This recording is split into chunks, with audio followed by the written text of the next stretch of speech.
If you're in a Discord video call with a boring background, then you can easily make the video chat fancy with changing the boring background.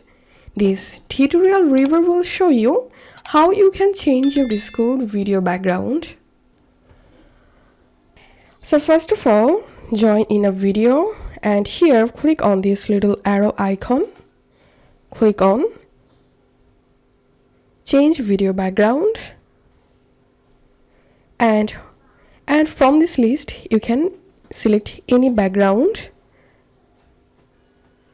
and you can add a blur background. You can upload a background from your computer by clicking on custom. So this is how we can change video background on Discord. If you find this video helpful, don't forget to subscribe Tutorial River. See you in the next video.